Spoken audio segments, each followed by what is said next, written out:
মুভির প্রথম পর্বে আমরা শুনেছিলাম বিট্টু দাদিকে কিভাবে শয়তান ঘাড় মটকে দেয়। পরের দিন সকালে যখন বিট্টু জ্ঞান ফিরে, তো দাদির ব্যাপারে শুনে সে কান্না শুরু করে। এদিকে বিট্টু বয়নে বলছে যে মঞ্জা দাদিকে মেরেছে। এটা শুনে চাচা বলে, মঞ্জা নয়, এই ছেলে মেরেছে। বিট্টু চাচা বিট্টুকে দোষারোপ করা শুরু করে, না সে সেখানে যেত, না আজ মায়ের সাথে এরকম হতো। এ কথা শুনে পাম্মি আর এক মুহূর্তের জন্য সেখানে থাকে না।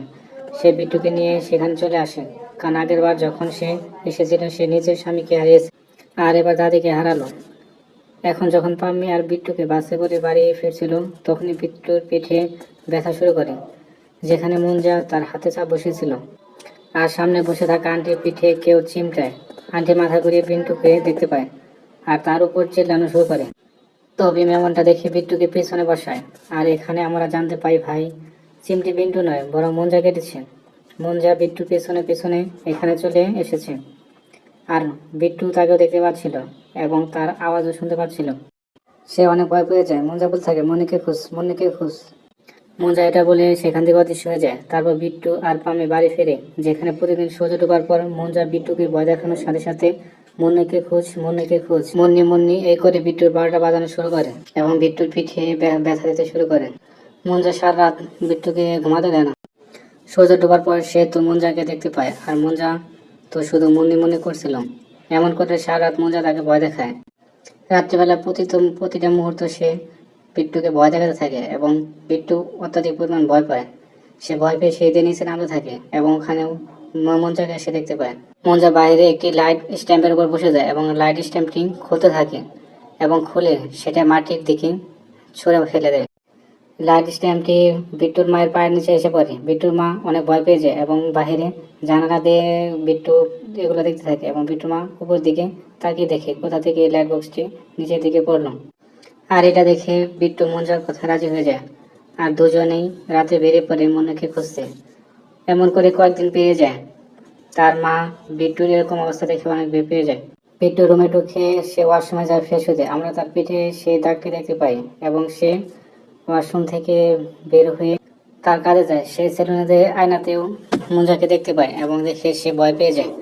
মঞ্জা চেয়ার থেকে নেমে আস্তে আস্তে নিচে নামে এবং কাস্টমারের ছেলেকে সে হাতে কোলে নেয় এবং কোলে নিয়ে উধাও হয়ে যায়। বিট্টু তাকে খুঁজতে থাকে এবং সে দেখে যে বাবুটিকে নিয়ে সে একটি ওয়াশিং মেশিনের সামনে দাঁড়িয়ে রয়েছে এবং সে ওয়াশিং মেশিনে বাবুটিকে দিতে চায়, কিন্তু বিট্টু তাকে না করে এবং তার কাছে অনেক হাজির করে। এদিকে কাস্টমার তার ছেলের জন্য অস্থির হয়ে যায়।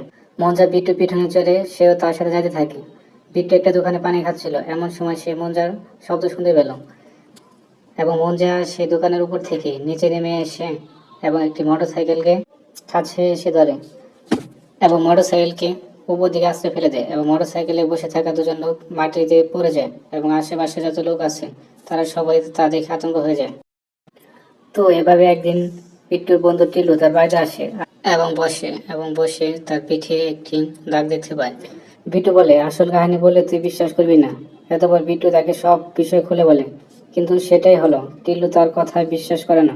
তখন বিট্টু বলে, দাঁড়া। এতপর সূর্য ডুবে যায় আর বিট্টুর পিঠে থাকা সেই মঞ্জুর হাতের সাপ হঠাৎ করে জেগে উঠে চলে ওঠে। তখন টিল্লু এটা দেখে বলে, এমন সময় তারা একটা শব্দ শুনতে পেল এবং বিট্টু বন্ধু টিল্লু মঞ্জাকে দেখতে পেল। তারা ঘরের কোণে মঞ্জাকে দেখতে পেল এবং তাকে দেখে তারা অনেক ভয় পেয়ে গেল এবং নিচে বসে গেল এবং সেখানে নিচে বসে থাকা একটা টি শার্ট উপরের দিকে উঠে গেল এবং টি শার্টটি অলৌকিকভাবে ছেড়ে গেল। তারা ভয়ে আতঙ্কে আত্মহারায় গেল এবং রুম থেকে বের হয়ে আসলো এবং সেখানে তারা মঞ্জাকে দেখতে পেল আর বলতে লাগলো, মুন্নিকে চাই, মুন্নিকে চাই। আর মুন্নিকে খোঁজার জন্য তারা মোটরসাইকেল নিয়ে রুম থেকে বের হয়ে যায়। দুজনই একই রকম দেখতে। আরে এরা তো আমাদের এখানেই আছে, পুনেতে। তখনই আচমকা তাদের সামনে মুঞ্জা চলে আসে আর বলে, খোঁজো খোঁজো খোঁজো। তারপর তারা ভয়ে তাড়াতাড়ি বেলার বাড়ি পৌঁছায়, যেখানে সবগুলো দাঁত পড়ে যাওয়া মুন্নি হুইল চেয়ারে বসে শাহরুখ খানের মুভি দেখছিল। অবভিয়াসলি সে এখন বুড়ি হয়ে গেছে, যাকে দেখে মুঞ্জার তো পুরো জোশ ঠান্ডা হয়ে যায়। মুঞ্জা তো পুরাই শক হয়ে যায়। মুঞ্জা মুন্নি তো বুড়ি হয়ে গেছে।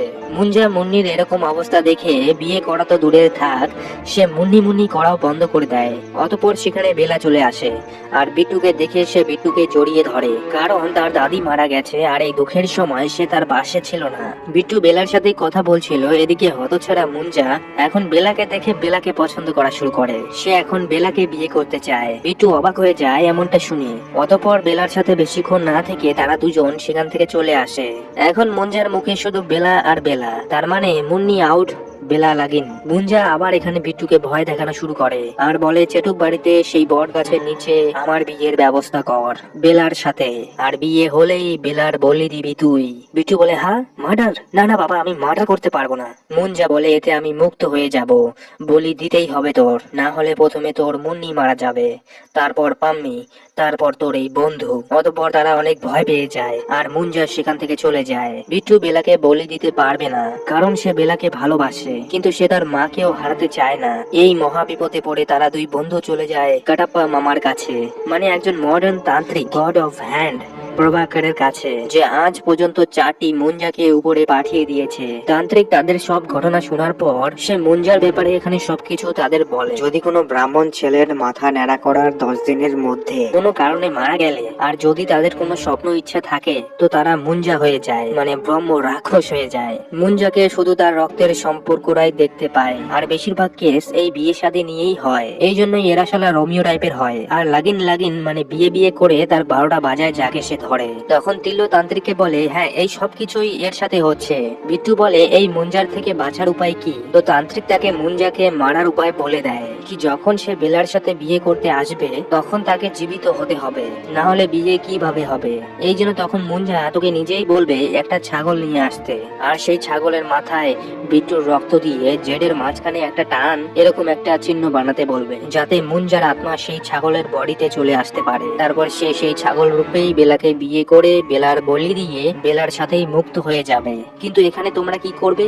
যখন ছাগলের বডিতে মুঞ্জার আত্মা প্রবেশ করবে তখনই সেই ছাগলকে ধরে তোমরা মেরে ফেলবে, আর এতে সেই মুঞ্জা খালাস, সে উপরের টিকিট কেটে নিয়েছে। বিট্টু বলে, তবুও বিয়ের নাটক তো করতে হবে। টিল্লো বলে, নাটকই তো বিট্টু বলে, হ্যাঁ বেলাকে গিয়ে বলি, হ্যাঁ হ্যাঁ তোর ছাগলের সাথে বিয়ে, তাড়াতাড়ি চল। আর এতে টিল্লো চুপ হয়ে যায়। তারপর তারা বেলার কাছে যায়, যেখানে তারা বেলাকে একটা অফার দেয়, কি তারা তার জিমের প্রমোশনের জন্য একটা ভিডিও শুট করতে চায়, কিন্তু সেই ভিডিও গ্রামে শুট হবে আর এতে কোনো টাকা লাগবে না। আর বেলা যেহেতু তাদের ছোটবেলাকার বন্ধু ছিল, বেলা ঝট করে তখনই রাজি হয়ে যায় বিট্টুর গ্রামের বাড়ি যাওয়ার জন্য। বেলা, বেলার বয়ফ্রেন্ড কুবা, পাম্মি, বিট্টু, টিল্লো আর সেই তান্ত্রিকও ছিল, যাকে পরবর্তীতে গিয়ে সব সামলাতে হবে। অতঃপর তারা সবাই বাসে করে গ্রামে পৌঁছায় আর তাদের ভিডিও শুটও শুরু হয়ে যায়, যেখানে আমরা দেখি যে বিট্টু বেলাকে দেখে আবারও তার হার্টবিট বেড়ে যায়। শুটিং শেষে বিট্টু তার মনের কথা বেলাকে বলার চেষ্টা করে, কিন্তু তখনই সেখানে কুবা চলে আসে, যেখানে সে বিদেশি প্রেমের সাথে দেশি স্টাইলে তার ভালোবাসার প্রকাশ করে, আর এতে বেলা অনেক খুশি হয়ে যায়। তারপর তারা বিট্টুকে এক্সাইট করে তারা দুজনেই এখান থেকে যাচ্ছিলই, তখনই সেখানে মুঞ্জা চলে আসে আর কুবাকে টেনে হিচড়ে জঙ্গলের দিকে নিয়ে যায়, কারণ সূর্য ডুবে গেছে আর মুঞ্জা বেলার কাছে কাউকেও আসতে দেবে না। অতঃপর হসপিটালে ডক্টর বলে যে কুবার সাথে যেটা হয়েছে, যে জঙ্গলে হয়তো কিছু জঙ্গলি কুকুর তার দুটো গোলাপ জামুন খেয়ে ফেলেছে, যা শুনে বেলা একদম অজ্ঞান হয়ে যায়, কারণ বেচারের ফিউচার বরবাদ হয়ে গেছে। আর বিট্টুর মতে তো মুঞ্জা হয়তো প্রথমবার কোনো ঠিক কাজ করেছে। তারপর মুঞ্জা বিট্টুকে টেনে নিয়ে যায়, এটা তার বন্ধু টিল্লো দেখে আর তাদের দুজনের সাথে লাগিন লাগিন করা শুরু করে। আর তখনই সেখানে রুকু চলে আসে, সে মুঞ্জাকে দেখতে পায় আর তাকে দেখে সে চিল্লানো শুরু করে। টিল্লো রুকুর মুখ চেপে ধরে। তখন মুঞ্জা তার কাছে এসে বলে, এ তো আমাকে দেখলো। বিট্টু বলে, এ আমার চাচার মেয়ে। তখন মুঞ্জা বলে, চুল খুব ভালো তোমার, বেলা লাগিন না হলে রুকু টাকলা হয়ে যাবে। তারপর বিট্টু রুকুকে সব বলে আর রুকু পুরাই অবাক হয়ে যায়, এই টাকলা বেলাকে বিয়ে করতে চায়। অতঃপর তারা তিনজনই এখন তার বিয়ের ব্যবস্থা করে। বিট্টু ডাবের জলে দুষ্টু পানি মিশিয়ে বেলাকে খাওয়ায়, যার জন্য বেলা পুরো টাল হয়ে যায়। তারপর একটি ছাগল নিয়ে তারা সেই চেটুক বাড়ির বটগাছের সামনে চলে আসে। মুঞ্জা রুকুকে ছাগলের মাথায় চিহ্ন বানাতে বলে, জেডের মাঝখানে একটা টান। মুঞ্জা সেটা মাটিতে এঁকেও দেখায়, যেখানে বেলার দুষ্টু পানি একটু বেশি হয়ে গেছিল, যার জন্য সে পুরো টাল্লি হয়ে গেছে। সে বলে, কার বিয়ে হচ্ছে, আমিও নাচবো। তারপর সে নাচা শুরু করে। তারপর ছাগল আর বেলাকে বিয়ের জন্য রেডি করানো হয়, যেভাবে সেই তান্ত্রিক তাদের বলেছিল। তারপর মুঞ্জা গাছের মধ্যে থেকেই বিট্টুকে মন্ত্র পড়তে বলে। অতঃপর তাদের সামনে সেই ছাগলের মধ্যে মুঞ্জার আত্মা চলে যায়। বিট্টু সেই ছাগলের কাছে যায় আর বলে, হে মুঞ্জাজি, আর সেই ছাগলকে ধরে চেপে ধরে। তখন মুঞ্জা বলে, বেঈমান, ধোঁকাবাজ, ছাড় আমায়। আর বিট্টু তাকে মারবেই, তখনই নেশারু বেলা কি করলো, সে বিট্টুর রক্ত দিয়ে তার মাথায় সেই চিহ্ন বানায় আর বলে, দেখো দেখো, আমি সেই ছাগলটার মতো মেকআপ করেছি। আর এতে মুঞ্জা সুযোগ পেয়ে বেলার বডিতে প্রবেশ করে, আর বেলার আত্মা ছাগলের বডিতে। কিন্তু বেলা ছিল দুষ্টু পানিতে আসক্ত, যার জন্য মুঞ্জার মাথা ঘোরায়। এতে মুঞ্জা বলে, আরে কি খাইয়েছিস একে মরা। মুঞ্জা রেগে তাদের মারতে আসে, পরন্তু গাছের শিকড়ে উষ্টা খেয়ে সে মুখ থুবড়ে পড়ে যায়। এই সুযোগে তারা সবাই সেখানে ছাগলকে নিয়ে পালিয়ে যায়। বাড়ি আসার পথে রুকুর বাবা আর তার বন্ধু তাদের দেখে ফেলে। রুকুর বাবার বন্ধু বলে, এটা তো আমার ছাগল। তারা দুজন সেই ছাগলকে তাদের কাছ থেকে ছিনিয়ে নেয়। বিট্টু আর রুকু এত হাতজোর করে, কিন্তু তারপরেও তারা সেই ছাগলকে নিয়ে যায়। অতঃপর তারা কিছু করতে না পেয়ে পাম্মির কাছে আসে, আর টিল্লো বলে, চাচু আমাদের ছাগলকে নিয়ে গেছে, আর ধমকি দিয়েছে যদি পাম্মি মায়ের দুধ খেয়ে থাকে তো ছাগলকে নিয়ে দেখাক। এতে পাম্মি অনেক রেগে ওঠে আর বলে, মাদার টন্ডেয়া, তোকে আমি মেরেই ফেলবো। আর তখনই সেখানে দরজা ভেঙে মুঞ্জা চলে আসে। সেখানে বেলার এমন রূপ দেখে সবাই সেখান থেকে পালিয়ে যায় আর লুকিয়ে পড়ে। পাম্মি এখানে বিট্টুকে জিজ্ঞেস করে, এই বেলার কি হয়েছে। বিট্টু তখন সবকিছু তাকে বলে আর কান্না করা শুরু করে। তার মা তাকে সান্ত্বনা দেয়, চুপ হয়ে যায়, যা হওয়ার হয়ে গেছে, এতে তোর কোনো দোষ নেই। তখনই চালের উপর থেকে মুঞ্জা চলে আসে, আর তারা ভয়ে মা ছেলে দুজনেই সেখান থেকে পালায়। মুঞ্জা বিট্টুকে বলে, আমাকে তুই ধোকা দিয়েছিস, তুই বিট্টু আজকে তো শেষ। আর তখনই সেখানে সেই গড অফ হ্যান্ড, সেই তান্ত্রিক চলে আসে আর মুঞ্জার উপর নুন ছেটায়। তারপর তার চারিদিকে নুন দিয়ে একটি সার্কেল বানায় আর বলে, আরে টাকলা, এটা কোনো সাধারণ নুন নয়, এর মধ্যে তিলেস্মি আয়োডিন আছে, যদি তুই এই নুন পার করিস তো ঝলসে যাবি। এরপর বিট্টু তান্ত্রিককে সব বলে কি বেলার আত্মা ছাগলের বডিতে চলে গেছে। তো তান্ত্রিক বললে, ঠিক আছে, সেই ছাগলকে আনো, এখানেই এদের আত্মার অদল বদল করে দেব। এরপর আমরা দেখি যে রুকুর বাবা আর তার বন্ধু মজার সাথে মাংস দিয়ে ভাত খাচ্ছিল। সেখানে পাম্মি আসে আর বলে, ছাগল কোথায়। রুকুর বাবার বন্ধু বলে, এই যে খাচ্ছি আমরা। এটা শুনে বিট্টু তো কান্নাই করে দেয়। আর তান্ত্রিক তো পুরোই শক হয়ে যায়, সে বলে, পুরো ছাগল হাবা করেছিস তোরা দুজন। আর এদিকে সেখানেই মুঞ্জা বেলার অ্যাক্টিং করে আর তাকে পাহারা দেওয়া রুকুকে সার্কেলের ভিতরে নিয়ে আসে, আর রুকুকে ধোকা দিয়ে সার্কেল থেকে বের হয়ে বিট্টুকে মারতে চলে আসে। এটা দেখে তান্ত্রিক আর পাম্মি দুজনে মিলে রুকুর বাবাকে গাছের সাথে বাঁধে। তান্ত্রিক বলে, এরা যদি পুরো ছাগলটাকেই খেয়ে ফেলে তো এদের মধ্যে এখনো রুকুর আত্মা আছে, এই জন্য এর সাথে আত্মার অদল বদল করতে হবে। আর তান্ত্রিক তার মাথায় সেই চিহ্ন বানায়। আর এদিকে টিল্লো 1 নম্বর করার সময় সেই অন্ধকারে ছাগলের আওয়াজ শুনতে পায়, যার মধ্যে বেলার আত্মা ছিল, আর তাকে খুঁজে এখানে নিয়ে আসে। আর ছাগলকে দেখে সবাই রুকুর বাবার বন্ধুর দিকে তাকায়। রুকুর বাবার বন্ধু বলে, এটা হয়তো অন্য ছাগল কেটেছে। আর তখনই আত্মা সুইচ হয়ে যায়, বেলার আত্মা বেলার বডিতে, রুকুর বাবার আত্মা ছাগলের বডিতে, আর মুঞ্জার আত্মা রুকুর বাবার শরীরে। তারপর তো রুকুর বাবা মানে মুঞ্জা সবাইকে এখানে ধোয়া শুরু করে। টিল্লো এখানে নারকেল দিয়ে তাকে মারে, কিন্তু মুঞ্জা সেই নারকেল পিষে ফেলে। তখনই তান্ত্রিক এসে মুঞ্জাকে কুয়োতে ধাক্কা দেয়, কিন্তু তারপরেও সে সেই কুয়ো থেকে বেরিয়ে আসে আর সবাই সেখান থেকে পালিয়ে যায়। বিট্টু আর বেলা সেখান থেকে পালিয়ে তটের মধ্যে চলে এসেছিল, কিন্তু মুঞ্জা বিট্টুর পেছনে ছিল। সে এসে সেখানেই বিট্টুকে মারা শুরু করে। কিছুক্ষণ বিট্টুকে মারার পর মুঞ্জা বেলাকে টেনে হেঁচড়ে চেটুক বাড়ি নিয়ে যায়। এদিকে বিট্টু কিছুই করতে পারছিল না, নিচে পড়ে দেখা ছাড়া। কিন্তু তখনই সেখানে তার দাদির আত্মা চলে আসে আর তাকে সেই লাঠি দিয়ে সাহায্য করে, যে লাঠি দিয়ে গটিয়ার মা গটিয়াকে মারতো। অতঃপর সে সেই লাঠি নিয়ে চলে যায় চেটুক বাড়ি, সেই বটগাছের নিচে যেখানে মুঞ্জা বেলাকে বলি দেবেই। বিট্টু সেখানে এসে সেই লাঠি দিয়ে মাটিতে মারতে থাকে আর বলে, ছাড় ওকে। মুঞ্জা এখানে ভয় পেয়ে যায়। বিট্টু আবারও বলে, ছাড় ওকে। মুঞ্জা সরু গলায় বলে, দিয়েছি তো ছেড়ে। গাইস, তখন মুঞ্জার মুখটা দেখার মতো ছিল, আমার তো হাসি পেয়ে গেছিল। অতঃপর তাদের দুজনের মধ্যে লড়াই শুরু হয়ে যায়, কিন্তু বিট্টুর একটা মারও মুঞ্জাকে লাগে না, বরং মুঞ্জা বিট্টুকে মারা শুরু করে। বেলা পিছন থেকে এসে তাকে আটকানোর চেষ্টা করে, কিন্তু মুঞ্জা তাকে ছুঁড়ে ফেলে দেয়। অতঃপর বিট্টু পিছন থেকে এসে তার পিঠে লাঠি দিয়ে মারে, যার জন্য তার পিঠে দাগ হয়ে যায় আর রক্ত বেরোতে থাকে। আর এতে বিট্টু কিছু একটা বুঝতে পায় আর ক্রমাগত তাকে লাঠি দিয়ে মারতে থাকে। এতে মুঞ্জা বিট্টুর গলা চেপে ধরে আর বিট্টুকে বট গাছের নিচে ঝোলায়। আর এখানেই বিট্টু নিজের রক্ত দিয়ে গাছের মধ্যে সেই চিহ্ন বানায়। তারপর আমরা দেখি যে মুঞ্জার পিঠে লাঠি যে মেরেছিল বিট্টু তা এমনি এমনি মারেনি, সে সেই লাঠি দিয়ে তার পিঠে সেই চিহ্ন বানিয়েছে। অতঃপর এখানে আত্মার চেঞ্জ হয়ে যায়, মুঞ্জার আত্মা সেই গাছের মধ্যে আর ছাগলের মধ্যে থাকা রুকুর বাবার আত্মা তার নিজের বডিতে। আর নিজের নিজের বডিতে ফিরে এসে রুকুর বাবা ব্যথায় চিল্লানো শুরু করে আর সেই বটগাছকে দেখে চুপ হয়ে যায় আর সেখান থেকে পালিয়ে যায়। এদিকে মুঞ্জা এখনো থামে না, সে বটগাছের ডালপালা শিকড় দিয়ে বিট্টুর উপর হামলা করে। বিট্টু সেখানে থাকা আগুন দিয়ে নিজেকে ছাড়ানোর চেষ্টা করে কিন্তু কিছুই হয় না। আর মুঞ্জা বলে এখন আমি সবাইকে মেরে ফেলবো। তখনই বেলা মাটিতে পড়ে থাকা কেরোসিন তেল দেখতে পায় যা তার বিয়ের উপলক্ষে এখানে আনা হয়েছিল।